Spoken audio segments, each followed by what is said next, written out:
Pemirsa, efisiensi anggaran oleh pemerintah pusat kejantenang mewasana majang pariwisata Bali, pemekasnya nih bisnis konferensi ring Bali sanengawinang pikulihan hotel tedun kantos kalih 10%.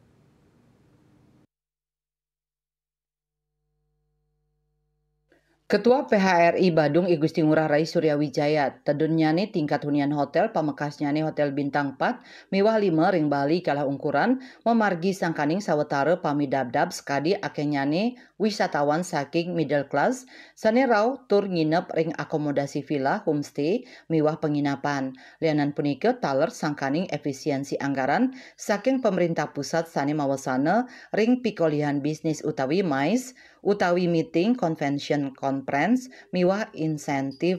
Lianan punika taler sangkaning efisiensi anggaran saking pemerintah pusat sane mawasana ring pikolihan bisnis utawi mais utawi meeting convention conference miwah insentif hotel bintang 4 miwah 5 kantos tedun kali 10%. Pikobat inucap majanten mawasana ring pikolihan hotel rumasuk pendapatan pemerintah daerah saking pajak hotel miwah restoran.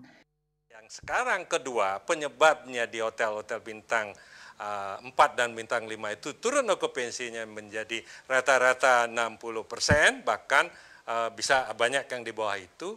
Ternyata juga pengaruh yang lebih signifikan adalah adanya daripada efisiensi anggaran di pusat. Ini penyebabnya, sehingga wisatawan MICE itu di-cancel untuk tahun 2025, jadi turun drastis, hampir 20%. Jadi bisnis MICE ini, meeting, incentive, convention, exhibition itu menurun drastis. Itu penyebabnya. Nah yang Tedunnya di tingkat hunian hotel sane memargi kalah ukuran, ketar ke sangkaning ring kuentenan villa-villa bodong sane kaduenang utawi kakelola oleh wisatawan asing sane nyamar dados turis sane ngaonang pajak hotel miwah restoran. Pemerintah kaaptiang mangdane digelis nampenin becik kuentenan villa-villa bodong inucap. Riase Bali TV.